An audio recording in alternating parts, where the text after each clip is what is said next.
I'm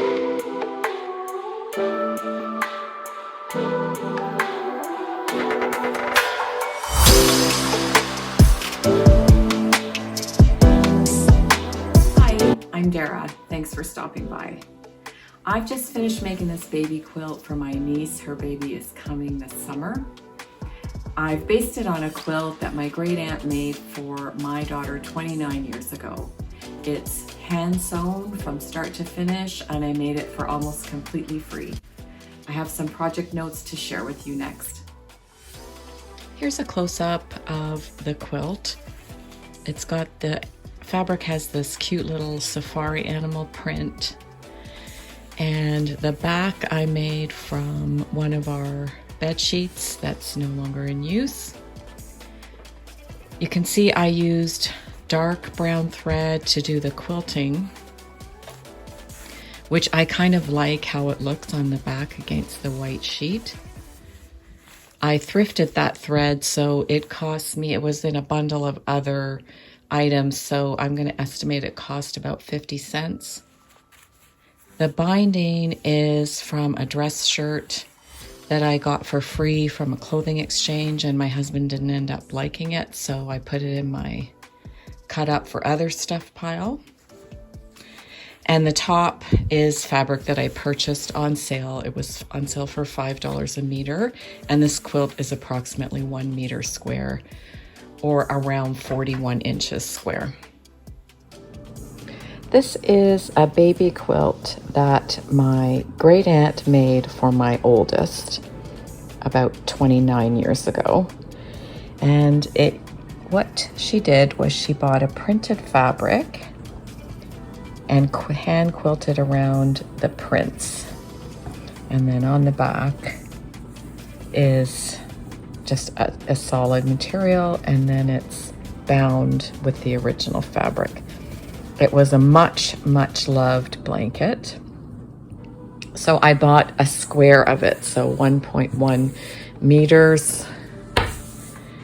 And I'm going to reuse this mattress pad as batting. It's going to need to be pieced, and I think I might take this off. And then the binding, I don't know yet, but the first thing before I make the quilt sandwich is to decide what kind of quilting pattern to do. So here's my hand. This is tiny little prints. So the way my aunt did it with quilting around the shapes, I don't think it's going to work with this fabric. So there's those lines.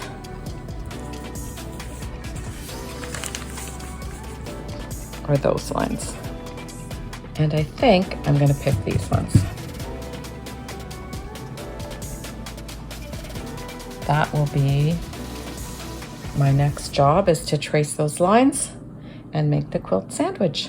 Here's my progress so far on the baby quilt. I've traced my lines, and I've pin basted, and now I'm switching out the pins for thread basting, because I find that when I'm quilting with the embroidery hoop, the pins get in the way.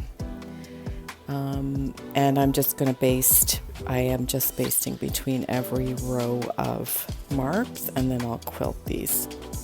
So when I took apart the mattress pad to reuse the batting, it came out a bit lumpy in spots, but I think once the quilting is in, it'll be okay. I'm ready to start my quilting. I'm going to be quilting on this big embroidery hoop, and I've got this thread that I actually thrifted, which is it's brown, but I've got brown lines in there, so I'm happy with that.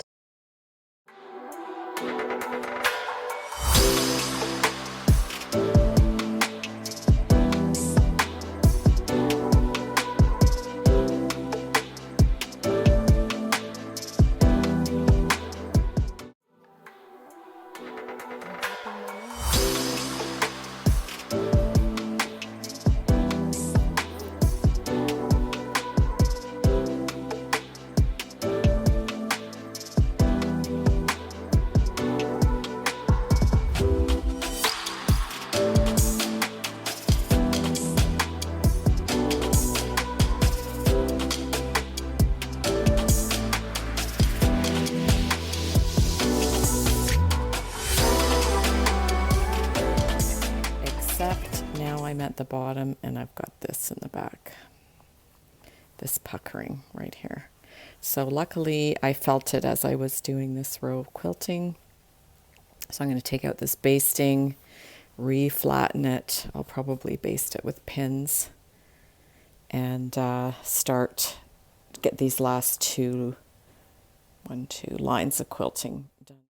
As I've been quilting, I was thinking I would like to have another line of quilting through there, but I thought maybe I would put some ties just to add some interest. So I've put these ties in one row, and I'm going to think about it while I'm finishing these bottom ones, because I'm actually not sure if I like them or not. I decided not to do the ties, and I've finished the quilting in straight lines. I ran out of this thread, this thrifted thread, with about 2 lines at the bottom to go. So I had some of this brownish dressmaker's thread, so I'm just going to substitute that, even though it's not as strong as the dark brown.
So this is the straight of the grain of the shirt fabric. So the bias means it needs to be cut on a 45-degree angle.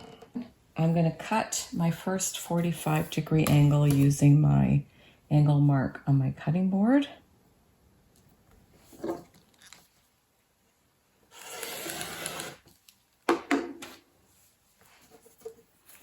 And now I need all my cuts to be parallel with this cut to be on the bias.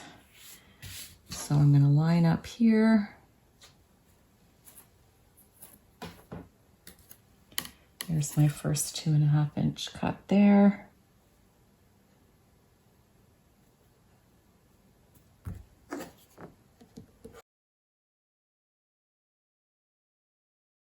Just to make the spatial part of it a little bit easier for me, when I cut my strips on the bias so that they would stretch, I end up with this angled cut.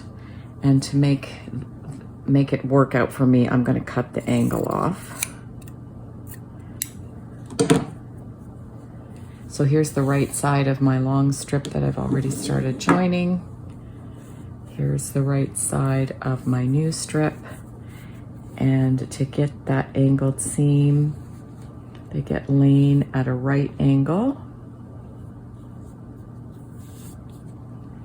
And the seam is sewn. I'm going to draw a line at a 45-degree angle. Pin it.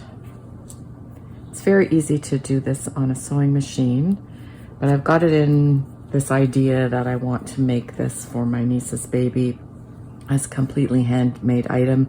So I'm piecing my bias tape by hand. So I'm just doing a little back stitch. See if I can get a little closer.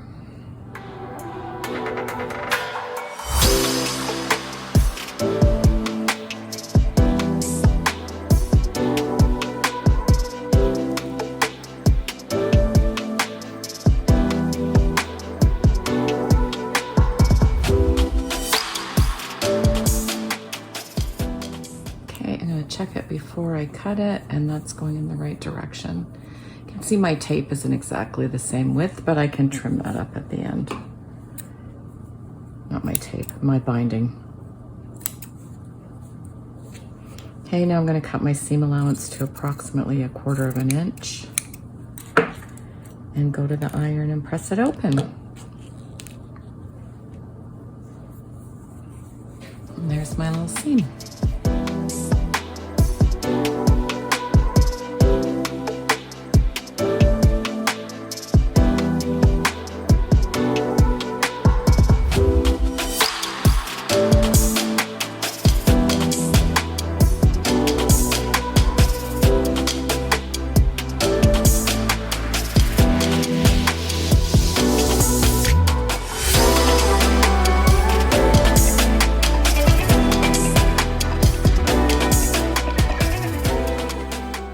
And I'm so close to the finish line, and I'm loving how this is turning out.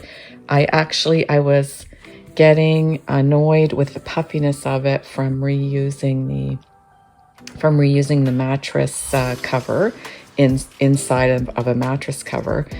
But I actually like how the puffiness looks and feels now that it's finished. It's squishy, and I really am surprised at how much I like the brown thread with the quilting on the white backing. So lots of experimenting in this little project, and so far I'm so pleased with how it's turned out.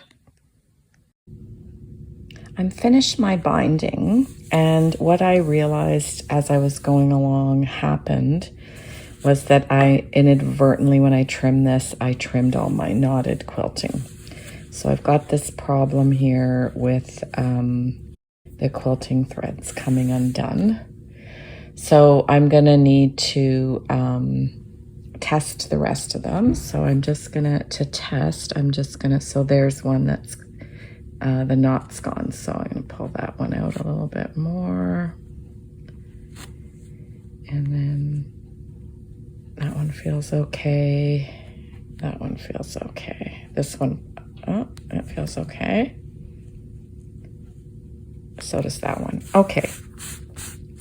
So to fix it, so I'm going to go over to the printed side just because I think the knotting will be a little bit less conspicuous. And I'm going to pull out enough thread to be able to knot it. I'm just going to snip that end so that I can thread my needle. Okay. Now I'm just going to do the sewn in knot. I'm going to do 3 of them, and I'm going to be totally comfortable with the fact that it's going to be a bit conspicuous, because if this little quilt does its job, it's going to get washed a whole bunch of times and nothing is going to come undone. So I missed my loop there, so I can just go back and get it. And then, so I'm going to bury the thread, pull it taut, and then use my curved scissors to trim it close.